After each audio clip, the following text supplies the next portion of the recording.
Welcome back to the Rooted Podcast. It's been some time. We have missed you. We hope you've missed us. But I'm Allison Nesbith, and this is my husband, Michael Nesbith. Today we have a great show for you. We're going to be talking about some hot issues. Are working dogs losing their edge? Why the dog industry has no standards? And the truth about guarantees in training.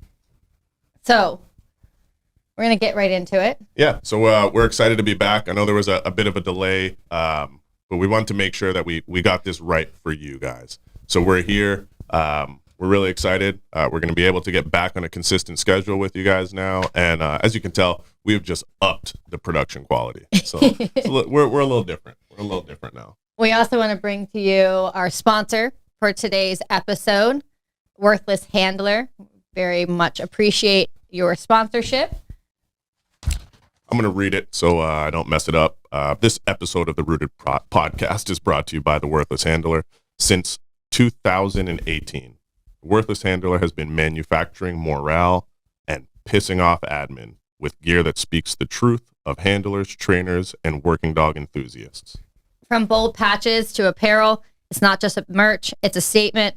Support those who support this podcast by heading to worthlesshandler.com and check out their gear today. Check it out. All right, let's get into it. First off, how are you? I'm all right, man. I'm all right. It's a little hot here. I like your shirt. Thank you. I'm feeling a bit brand new lately. Yeah? Got my Worthless Handler hat on. This is from now on, I'm only wearing these type shirts. Yeah. We've been doing a lot lately. We have. A lot of training. Running and gunning. Okay. Yeah, you got that right. Oh, did you guys hear that? Oh. Well, we do have a special heard. guest today. We thought we'd make it interesting as we're bringing the podcast back. We have trainer Liam. What up, y'all? And then we also have Mallory here. Do I have to look at the camera for this? Oh my God. Just be natural. She's done. Podcast ruined. I'll let them Cut that out. introduce themselves. Why don't you guys tell us a little fun fact about yourself and how you ended up here, what you're doing, all the cool things. I go first? Yeah. Sure. Fun fact. And first. All right. Originally, I'm from Western Canada, and I moved out to be with you two people who are absolutely wonderful, and the rest is history. So that's my fun fact. Nice. Love it. He's a very interesting guy. It's boring. Super interesting. All right, Mallory, let's hear take it away. yours. Show them how it's done. Oh, God. I don't really have a fun fact. From Ontario, joined the Grassroots team, and now we're here. All right. All right. about it. As you can tell, they're very talkative folks. I'll briefly introduce you. Liam has been training with us for a little while now. He's a pretty decent trainer. We've done quite a bit of things, from competing with sport dogs and working some of the police dogs. Mallory also is a lady of few words, but very talented. So we're kind of got both of them on here to get them out of their comfort zone, let you guys enjoy their awkwardness as much as we do, and just share. Let's go. Yes, absolutely. We also had a little bit of a domestic this morning, so we kind of needed to have two people on the podcast to diffuse the situation. Is what you're... Yeah, we really they're here for my safety is what they're here for. We got some security with us. So the topic about the future of the working dogs, it's been a conversation that I've had over the years, specifically regarding breeding. There's been a move in regards to the police industry moving out of German Shepherds and going into Malinois. We ask ourselves why that is. Thank the goodness. Lord. Thank the Lord. But there was obviously at one point truth to why they were using German Shepherds. I know firsthand for ourselves, we have ran into health issues with the German Shepherds as far as like dysplasia and everything goes like that. There also has been some temperament changes that we've noticed. What is your take and why you feel, everybody's take, I'm used to having just you next to me, on what the change that has happened, what we're seeing in the quality of dogs and what's being put out there. Do you see it declining, getting better? What is your take? I think my take may be a little bit different than most people's take. Okay. Were you trying to get me into like a German Shepherd versus Malinois? No, absolutely not. Okay. I was just thinking like breeding wise, like why don't we breed German Shepherds? German Shepherds generally suck. Is the the main reason. No, all jokes aside, I think the dogs nowadays and into the future are going to be much better than the dogs of the past. And I know that that's a little bit different than most people's kind of take or observation. We always hear like, oh, dogs of the past were, either just stronger dogs. And it's of my thought process that the dogs of the past had to be like really good at very few things. And the dogs of now and of the future need to be very good at a lot of different disciplines. They're not just take them out of the car and bite what comes near you or who's near you. They have to be able to do a lot of kind of complex behaviors and do them proficiently and do them reliably. So I think the dogs are better now than they were of the past. Okay. Do you have a take on that before I add a counter argument to that? Why are you trying to argue about I'm not. something? Okay, so counterpoint. All right. Is that better? I think overall I'm on the same page as Mike. To comment on the shepherd verse. All right, relax. We're about a beef starting already. Overall, I think for the shepherd versus Mal argument, I think for me it just comes down to consistency. We were just in Lexington, and there's a shepherd there that was probably one of the better dogs I've seen. Period. But majority, kind of when we're working police dogs, usually the Mals and Dutchies are my type of dog. But yeah. Okay. So I guess my question, Mallory, do you have anything to add? Or are you pretty much on the same page? Yeah, that's about it. Okay. So we covered her. we covered Mallory. I guess it's not a counter argument because I agree with you. Like I wholeheartedly, Mal girl, I believe in as far as like their versatility and everything they can bring to the table. Completely agree with that.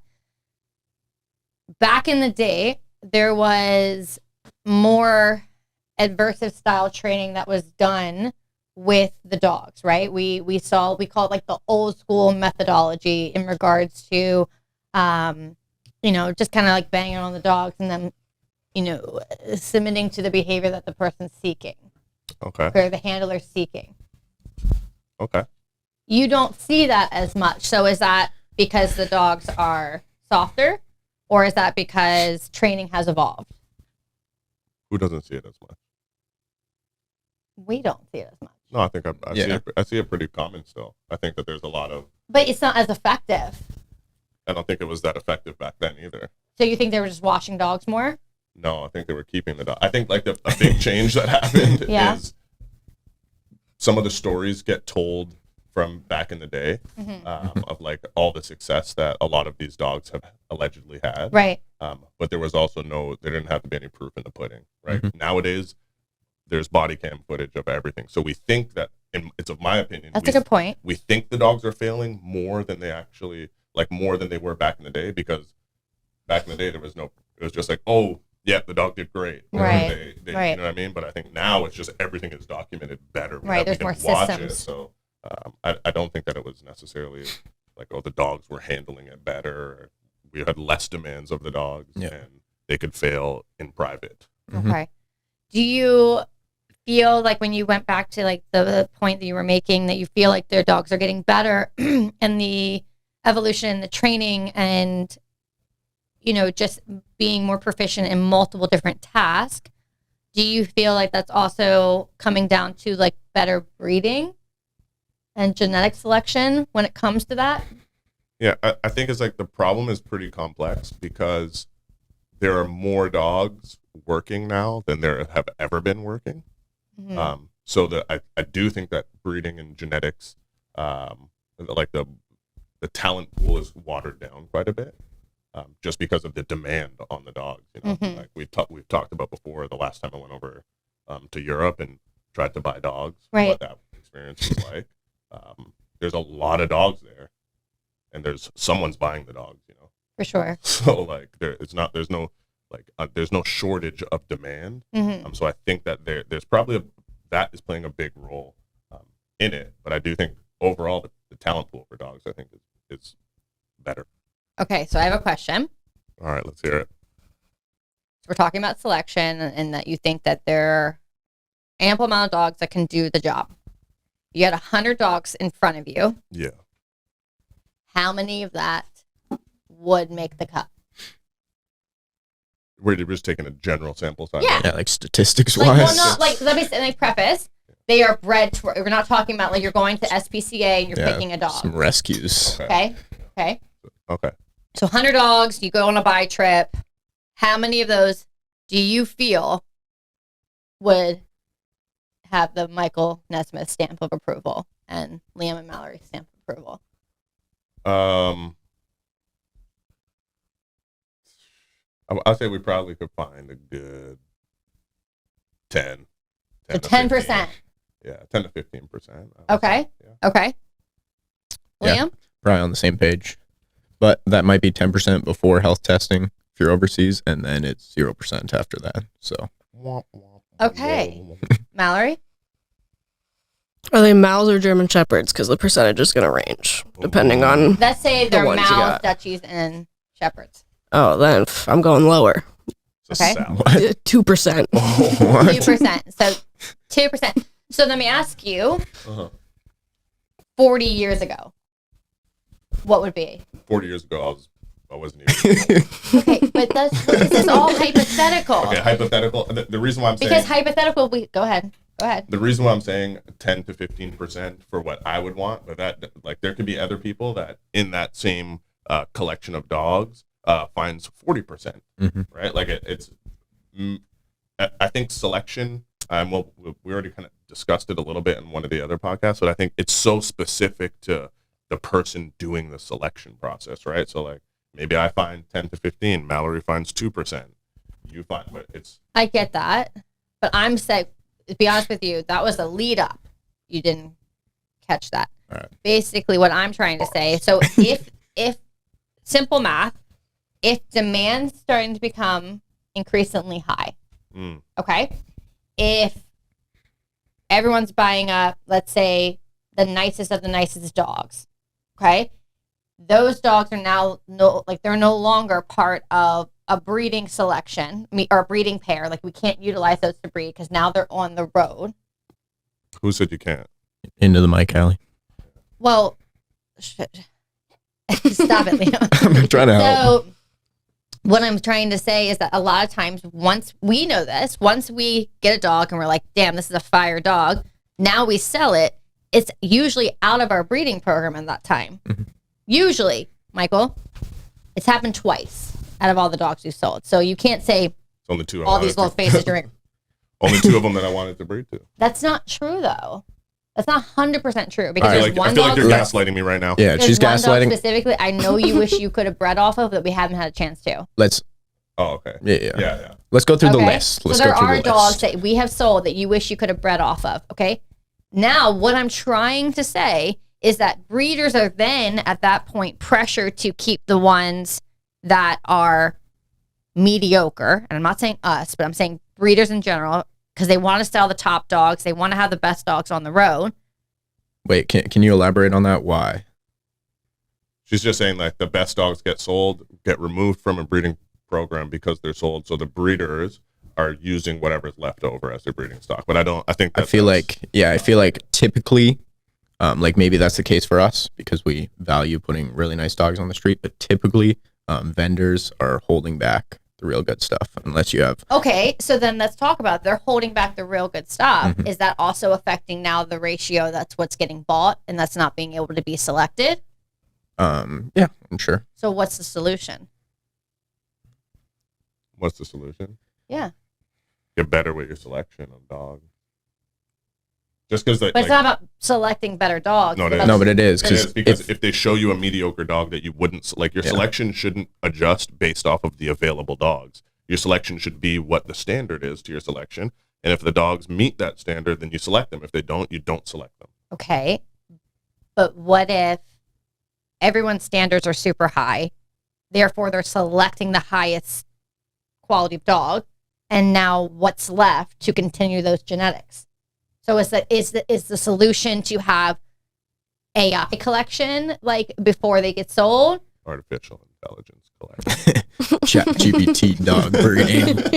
No, I think Like what is I'm genuinely asking. I think it's pretty vendor or breeder specific because like Mike was saying, the kennel he might have went to last time showed him not very good dogs and they had 500 dogs and maybe in the back kennel, they had all the fire dogs. They weren't really showing him. Mm-hmm. So I think they're probably holding on to the good dogs, or people with really great relationships with that vendor are getting to see those dogs. So I think it depends. Like for us, we're not breeding that many dogs. Like, But could you not foresee an issue in the future if we don't try to protect these genetics now?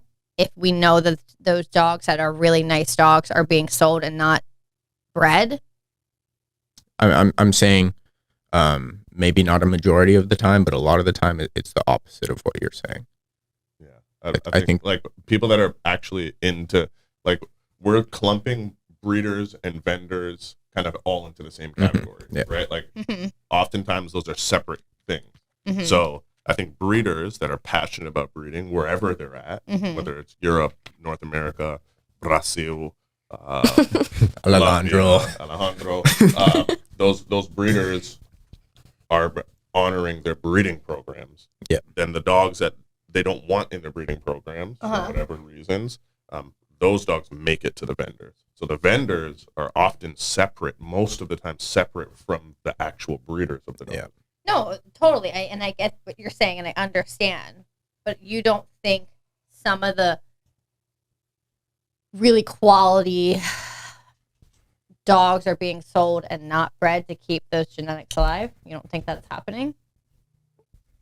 Yeah, I'm sure that, like, hopefully there are really good quality dogs being sold. I'm sure that is the case, but I don't think it's like that massive of an issue. I think if you want good dogs, you can get good dogs. It's not, in my opinion, like everyone thinks it's like super challenging to do that. I don't think it's necessarily that challenging to get good dogs. I think there's a lot of good dogs available.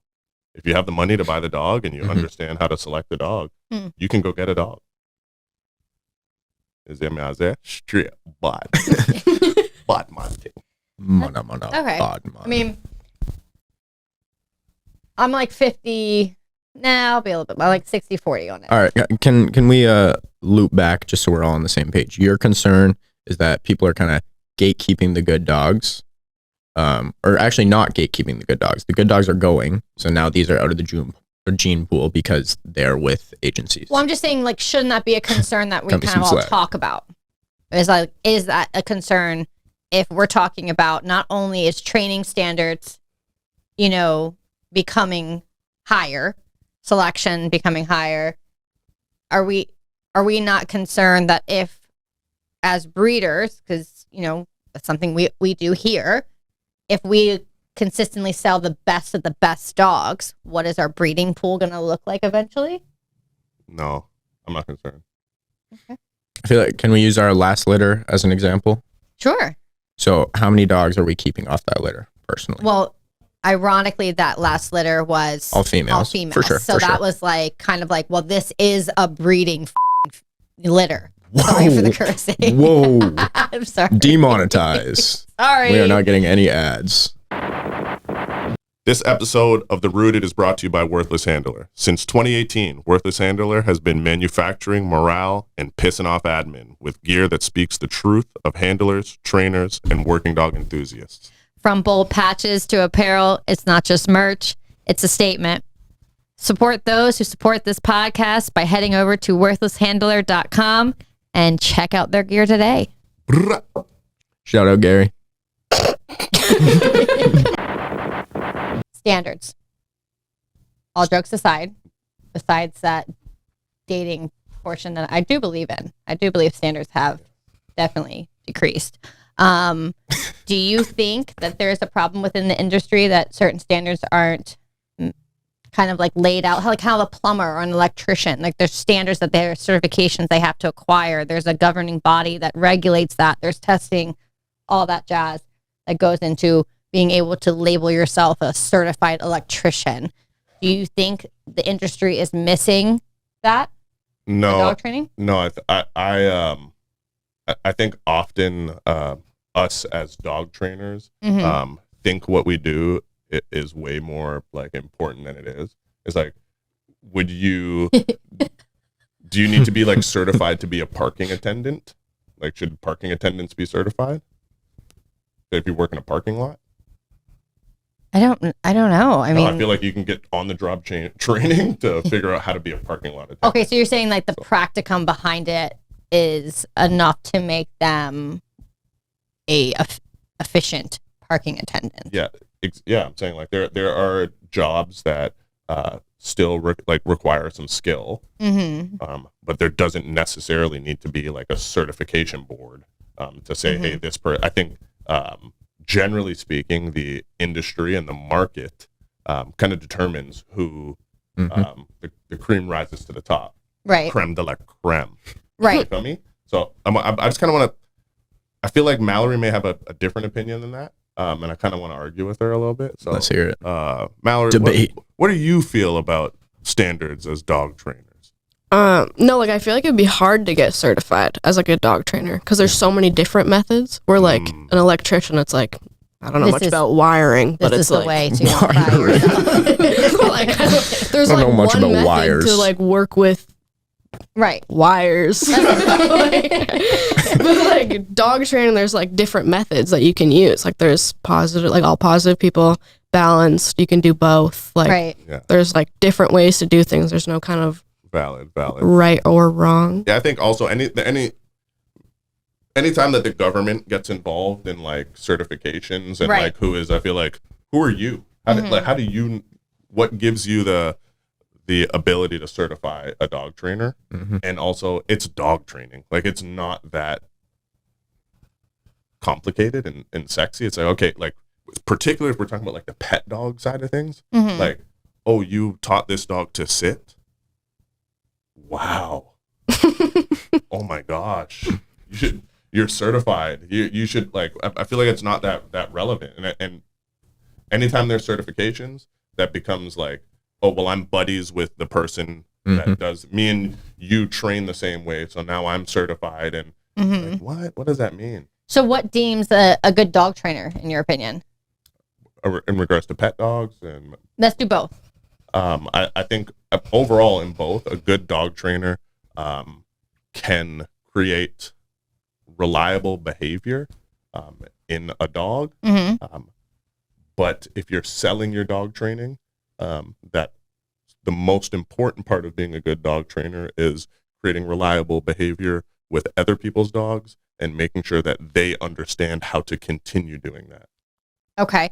So what type of knowledge do you think that person should, and where should they acquire that knowledge?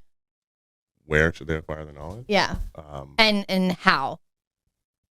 I feel like everyone has kind of their own unique journey to that. So is it like trial by error? Is it like they read? Like what would be your, like if someone was listening to this podcast today and they're like, hey, I want to be the next Michael Nesmith.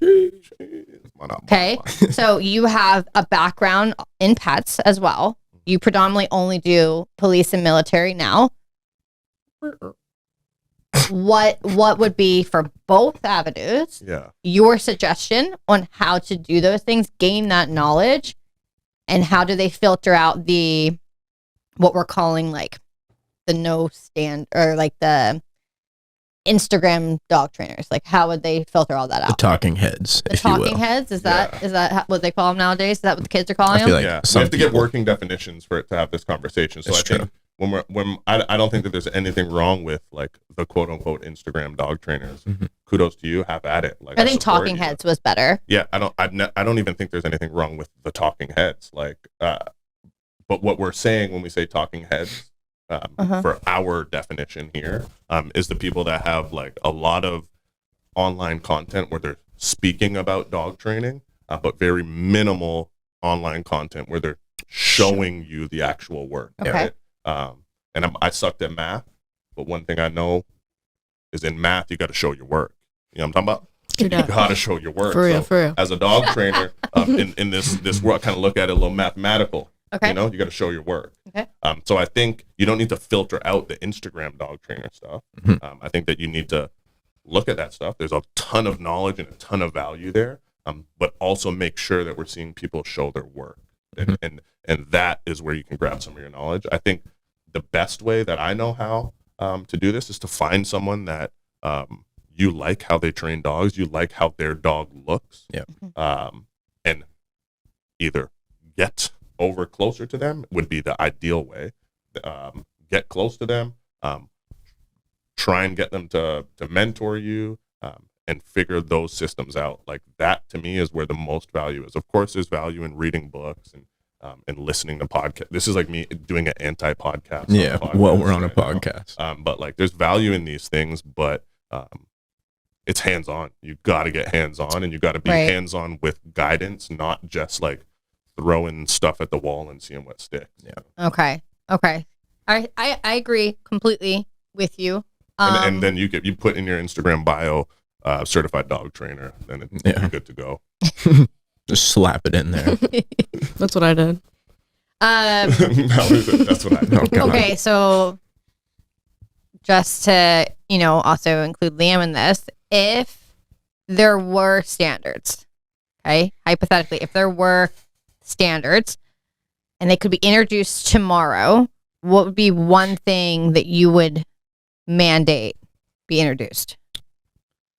I think number one priority for me, it's kind of like two things in one. I guess like physical health and mental health for the dogs. Like if our training is degrading the dog's attitude and making their life suck, we've done a disservice, right? Mm-hmm. And of course, physical health, if the dog is declining in that way when we're training, gone. So like without even delving into balanced or reward based or force free or whatever you want to call it, I think that is number one priority. Mm-hmm. But I think standardizing this industry is dangerous, and we're kind of seeing it globally already with tools kind of disappearing. So I think typically when standards are created, it's not by people who actually know dog training. Yeah. Do you think there's benefits, and this is for everybody here, do you think there's benefits in there's standards in regards to a dog having to meet to be certified as a canine? There's standards to have to be met in order for a dog to become a military working dog, and there's standards where in regards to like there's those good neighbor, what is it? Canine good neighbor. And then there's like standards in order to like achieve a certain title. Do you think that stuff is beneficial in regards to encouraging people to like work towards and have that type of guidance? Like, should everyone that has a pet dog do something along those lines, like Canine Good Neighbor, or if anyone has a working dog trial? Like, do you think that should be like a standard that? I think there's it's like sports in the dog world too, right? Yeah. Like I think it's useful to have specific objectives that you're working towards. Mm-hmm. So whatever those objectives are, it could be helpful, like if we have the Canine Good Neighbor stuff, it doesn't like that's just an outlined objective that you can have something to try and achieve. So yeah, I think it's useful in that way, and that you don't get just like lost in the sauce of like there's a lot of people with like working dog breeds that don't want to compete in the sport with those breeds, but they want to do bite work. Yeah. And I think, it's good sometimes for the dog, but I think also sometimes that hurts them in that they don't have a goal. There's no like target for them to try to get to, and that's when they get stuck in just kind of doing the same thing and not making progression. So I think having stuff like that is good, is very useful. And then obviously for like the police dog stuff, I believe that for a multitude of reasons that having certifications matters, for liability, for proof of proficiency at a task, having a third party kind of check off and like, your dog can verbally out when you need it to out. That stuff matters a lot there too. Okay, can I ask you a similar question that I asked Liam here? Is there a standard that you wish that you could implement tomorrow amongst all canine units?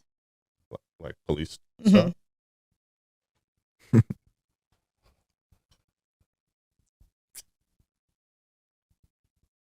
No. Like other than actually, yeah. There was a really long pause for you to look at me and say no. Let him cook. I think yes. I think and that standard should be third party validation for whatever disciplines that dog is going to be in. I think third party validation across the board matters. Can you explain to the listeners in regards to what you mean by that? Because there's some people that may not know. Yeah. So for instance, third party validation, what that would mean, what it means to me, is that if we all run a company here that trains police dogs, and we do a handler's course, and we train these dogs up through the handler's course to make them proficient at being police dogs. Well, I feel like it's a conflict of interest if we also are the ones that do the certification and validation, right? And say like, yes, all these dogs that we trained up, we also give the test, quote unquote, that they pass, because I would have ulterior motivations to make the dogs pass the test. Right. Third party would mean someone that is not with our company or with the agency that we're at comes in and is the evaluator. And then they say, hey, yep, these dogs met the standards. These ones didn't meet the standards. Make your adjustments accordingly. Yeah. I mean, that makes complete sense. And I understand. I knew you had that view. I was wondering if you were going to go with that as your standard that you would implement. Mallory, in regards to unqualified trainers, and we're going to kind of touch more or less on the pet dog side. Have you seen an issue where because there's no standards, meaning like a client went to one trainer and then they came to another, then they went to another trainer, and then they went to eventually where they ended up with you? Have you ever had issues where the inconsistency has affected really the outcome and the mindset of the client and the dog? Yeah, like I have clients all the time too that will come and be like, yeah, I have a dog walker that's like done work with my dog, but their only experience is walking dogs. Right. And then you get a dog that's like dragging them on a leash, or just like super reactive, or just like fearful reactive. And they're like, oh, my dog's like aggressive. And I'm like, no, like your dog's not going to kill a dog if they get run up on it, but like they will run the opposite way. Right. And then too, it's like, I feel like with clients that like jump around to different trainers because they're trying to find like the right one or like the most qualified one, you get a dog that's then like 6-7 years old, and then it's like way harder to go through and break the habits too. Right. And also too, like pulling back probably the layers that the client was told this at one point and now they're being told this, and definitely that's, you know, a little bit of a wall that you will hit there. So have you guys... I encourage that for pet dog clients. What? Figure out, like, go around, figure out the trainer that works for you and you mesh with. Right. But no, I think my question's not about like browsing. It's more or less of if they went to one, experienced a whole training program, and then they're going to another trainer for another training program, and the philosophies are very different. You're going to get very inconsistent, and the client as well is going to feel, well, my old trainer told me to do it this way, and now you're telling me to do it this way. Yeah. Right. So because the standard isn't there in regards to, which I agree, like I'm not saying it should be. I think people are, you know, have their agency and how they approach things differently, and that's okay. However, I can see it consistently being an issue where you have a trainer that wants to approach a problem this way, and then, I mean, you had it a couple months ago. But what I'm saying is that I think market wise, that's great. Like I think that those are that is the standard. That is the certification process. In my mind, it's like, hey, you went here, this didn't work. You went, maybe you went to me and what I tried to do with you didn't work, and then you went to a trainer that had another approach and that worked, and my approach didn't work. Well, that's their check on their box of, yeah, I did better than this one. And I think that when I'm saying the market dictates who become, because that client that bounced through 3 trainers, well, when their friend asks for a trainer, they're going to recommend the trainer that worked for them. Yeah. But my question was geared towards, have you had an issue with like the behavior and trying to get through? But that's just now when they've gone through the market and they've done that means that now they're going to have to, it's more work for the trainer that they end up with. So their commitment to dog training, their financial commitment is also going to have to be more. Yeah, for sure. Do you believe that trainers should offer guarantees? Ooh. Nope. No. Don't do it. I believe they should, yeah. So I I just finished a course. It was a dog training business course, and one of the questions that came up was a lot of the competitors in one of the attendees area offers a lifetime guarantee. And basically their slogan was, and I'm gonna butcher it a little bit, but it's probably better so they don't catch me on this podcast talking about them. But it's basically like, I'll fix your dog in 7 minutes, lifetime guarantee. That's dog daddy vibes. That's dog daddy vibes. Right. So it's kind of like, it's kind of intense in that regards. And for like the average Joe that will see that, it's going to be like, well, you're not going to fix this asshole in 7 minutes. So that's have it. Like, let's do it. Do you think that's ethical? Do you think that's right? Do you think that we should offer guarantees like this? What's your thoughts? Me? Everybody. I'll talk at once. All right, Liam, you can take this one.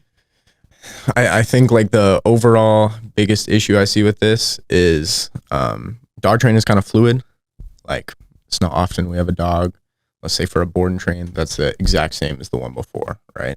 So when we're kind of fixated on this checklist of, okay, this dog off leash recalls and heals perfectly and yada yada yada, I feel like we can kind of get lost in just this technical, we do this first week, second week, third week, and then in my opinion, with that outlook, there's probably going to be fallout. So I think the guarantee statement is kind of, it's rough waters. It gives me like the car salesman-y like vibes. Can I ask you guys a follow-up question? Yeah. I'm just going to play devil's advocate here. Let's hear it. No shit. Because I do think that there are things that we can guarantee as dog trainers. For sure. But my follow-up question is, and you guys can answer this honestly. Oh my gosh, ask the question. Do you believe, have you met a dog that in 3 weeks you haven't been able to teach that dog to sit? No, sir. Okay. Have you met a dog that within 3 weeks you haven't been able to walk on a loose leash nicely? Nope. No. So it sounds like we could almost kind of like on a short-sighted, nearsighted, it's like, hey, I can guarantee that your dog in 3 weeks will at least be able to sit and walk on a loose leash. For sure. However, Here so we you go. play devil's advocate. with that statement, we're not the only ones touching that dog. And that goes the same with the canines. Right? So we may do a crazy great track and the dog is killing it. And then all of a sudden now it's at that department and their approach to the tracking may be different. The reinforcement schedule may be different. All the different things, inconsistency starts being introduced, lack of accountability. List can go on and on and on of things that could go wrong within the training process. And now that dog's digressed, and if you throw in a guarantee that this dog can do this behavior, that guarantee has to also match that they're going to guarantee that they're going to follow through with it. Yeah, and that goes on the pet dog and the working dog side. I like that. Can I follow up with another question, Your Honor?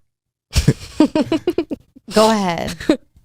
As dog trainers, guarantees. We're talking about guarantees right now. We're talking about standards right now. We're talking about, what was the other thing that we talked about? Something else. Do you think that it should be pretty standard that as the dog trainers, if we're offering the service as dog trainers, that service also isn't just in correlation to the dogs? 100%. So like as I'm instructing a cop with their dog, and their dog is capable of doing something, but the handler can't figure it out in the right way. That's not the handler's fault.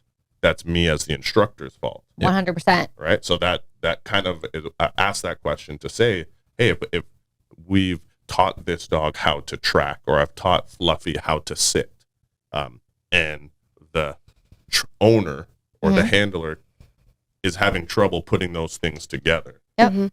It's not the owner or the handler's fault. It's my it is my poor instruction that can't help them fill that gap. So I understand your point there. I agree with you completely. I think, I've said this 1,000 times. If you say I'm becoming a dog trainer because I don't like people, that's a really stupid statement, because a big part of your job is working with people. And if you can't instruct people, then you shouldn't be a dog trainer. So, but that doesn't change in the fact that there are other factors at play, right? So let's say canine industry, we sell a dog, we've worked with the handler understands, right, but then that department has a different canine instructor that's at that unit and is telling him that's the answer. Don't sell dogs. Is doing something different. Then you talk about on the pet dog side, you work predominantly with the wife, and then the husband doesn't do any of the lessons, and now the husband's doing something that he shouldn't be doing. Yeah. So inconsistency can be introduced in many forms, in many ways. So when you offer guarantees, you have to understand there's so many variables that could be put in play that would then, remove the idea of a guarantee or the follow through of the training. That has nothing to do with you or your ability to teach or instruct. That sounds like, where I'm from, right? B-Town. Yeah. Where I'm from, that's called an excuse. So you think we should have guarantees? Yeah, I do have guarantees. No, you think we should have guarantees in pet dogs? Yeah, I do have guarantees in pet dogs. What is that?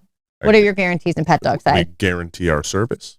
We will be there with you, and we will provide you the service to the best of our abilities. And a part of that is making sure that you know how to handle your dog. Right. That is absolutely. But I'm talking about the guarantee that your dog's behavior is going to be solidified and reliable from this point forward. That point I made, 7 minutes or lifetime guarantee. 7 minutes is crazy. That's way too long.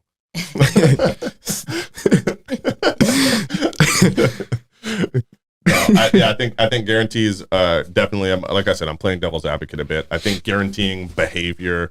They're sentient beings, So these things, if things aren't upkept or things change in this dog's life, we teach a pet dog to go to a place, and then a year later, husband and wife have kids or have a kid, and now the household has changed, the dynamic has changed. There's a lot of things that can happen. So I think that we can guarantee that we give our all to these sessions, that we the dogs. I can guarantee your dog's behavior is going to change for the better. But I can't guarantee what you decide to do when you get home and no one's watching. Right? For sure. So we provide, like I said, those training plans. Liam and Mallory are really good at doing their training plans on time, their training notes, their logs. So we get those things, and we want to give them all the tools that they need to have success. But we are a piece of the puzzle. We aren't the whole puzzle.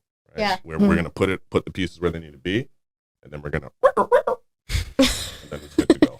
Well, we talk. So predominantly, we've been talking mainly about the pet industry for the guarantees aspect. But for the working dog side, I do think there needs to be guarantees regarding the dog's workability and health. I do think it's limited to the amount of time, because I think that you should know pretty early on that the dog's not going to work out. I do believe that. What is everyone's thoughts on guarantees in the working dog side? I will give, if I do the handler's course and the maintenance training, I will give an absolute guarantee that it's going to work out. Not because I'm egotistical, but because I'm hands-on with the dog through the entire process. And if it looks like it's not going to work out, we can move to another dog with me there. I have no desire anymore to sell dogs that I'm not actively involved in the entire process of training. And why is that?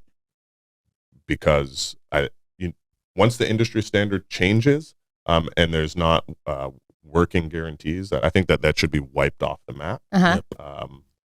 Then maybe I'll consider it again. But I think it gives a working guarantee, gives people the freedom to throw shit at the wall and hope it sticks. And if it ruins the dog or things don't pan out, they got a working guarantee. Who cares? Bring it back. Is that because there isn't training standards in regards to philosophies, methodologies, all the things? I don't think it's because of that, but that may play a role in it, but I don't think it's because there isn't training standards. Do you think majority of canine units should have a civilian canine trainer like yourself? No, not necessarily. Mallory's nodding her head. You think so? I think the civilian term, it's kind of like a hot buzzword, but I think just qualified trainer in general. It doesn't matter if that person was a cop previously, or is actively a cop. If they're qualified, they're qualified. Okay. Mallory, what's your thoughts? Yeah, like a qualified trainer, you can, whoops. Like a lot of the times I think like with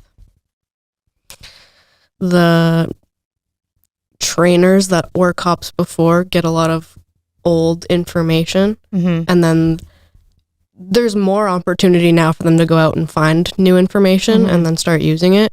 But I think like an outside. So prior was very much just like regurgitated training.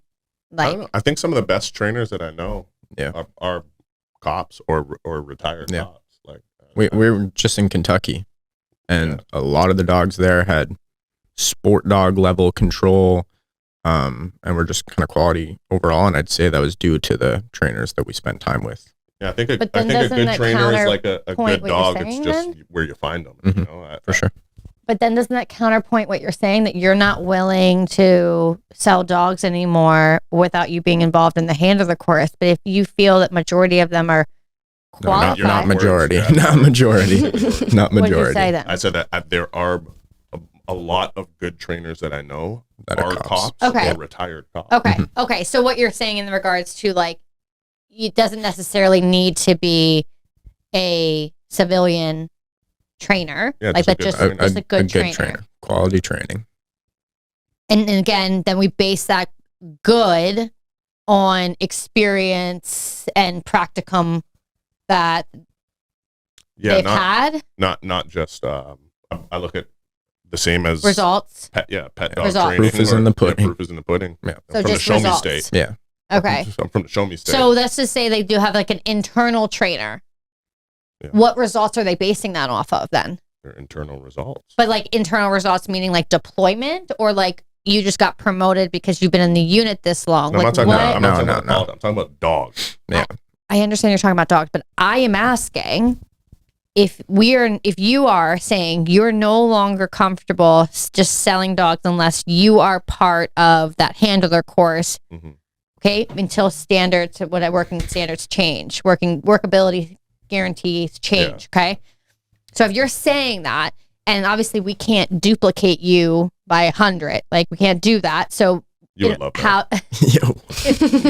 how do we implement that at different agencies? How do we create a standard for each of the canine units to have? Because most of them have internal trainers. Yeah, but what I'm like, you're putting two things together that I don't think necessarily go together. Okay.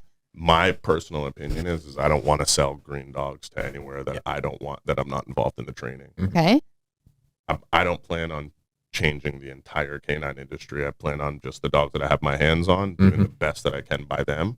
And I encourage other people to take the same stance. The dogs that you have your hands on, do the best that you can. Yeah. I'm not talking industry wide of like, this needs to change. I'm just saying for me, I don't want to do that anymore. I understand, and I'm asking hypotheticals in that regard.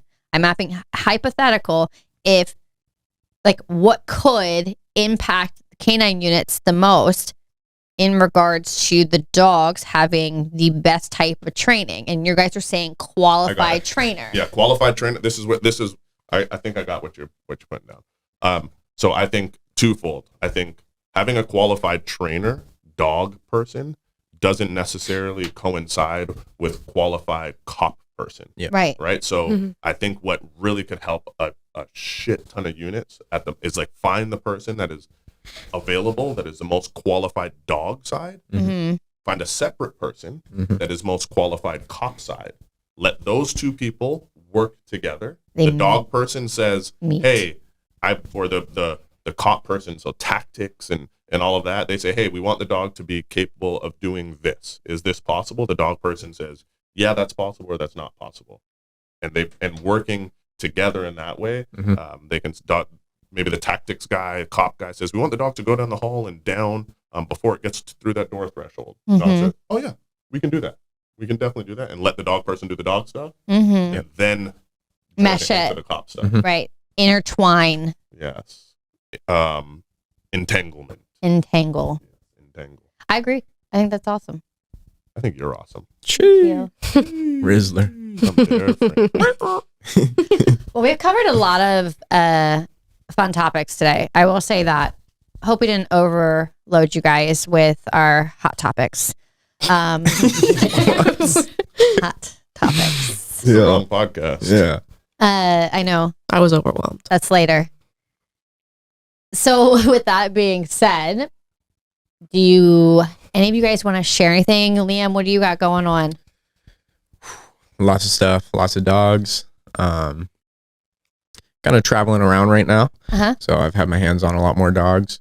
Lots of bite work stuff. Kind of nice to get out of the area we were in, and just be exposed to some new stuff.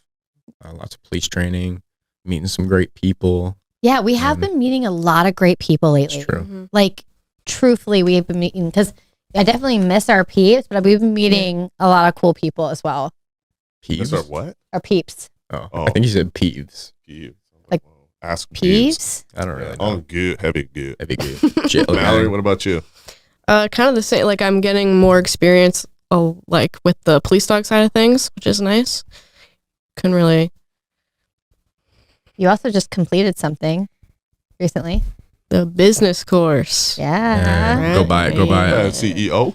Yeah. Yeah. I'm opening up a new Grassroots location, so that'll be in the She works. called it soon. Grassroots 2.0. Yeah. It didn't even have the K9. Yeah. I think we've been pretty happy down here where we're at somewhere. A non-disclosed location. In a non-disclosed location. No, we've been running some dogs through a handler's course right now. Yep. The dogs have been doing great, man. We're Killing making it. some really good progress with them. Yeah, That's been pretty fun. my girl's gone. My girl's joined a K9 unit, and pretty excited for her. Rubitha. Ruby Yeah. Booby. Hey, shout out to Glizzy. Yeah. Yeah, Big glizzy. but yes, it's been a good time, and I'm happy that we're back in the flow of this. We're going to be bringing some more hot topics your way. Hot. Very hot. We should have like a soundbite that says that. And if you guys have any suggestions on what you would like to, have us talk about, if you have any questions for us, please submit them. We're more than happy to spend some time answering them. And of course, like and share, spread the word. The Rooted is back, baby. Back in full effect. Big up the massive. I want to thank Liam and Mallory for joining us today. And of course, my husband for always being so much fun to do this with. I would like to thank my wife. My wife. That's my wife. It's been good. We're happy to be back. We're going to be pretty consistent with you guys now. As you see, we're at this nice studio here. Indisclosed location. Also, if you want to keep up and see what we got going on with that handler's course, you can check it out on Patreon. We post quite a bit of the full sessions there and breakdown. So it's just patreon.com/Grassroots K9. All right. That concludes today's episode. Like, share, subscribe, all the things, and we'll see you very soon.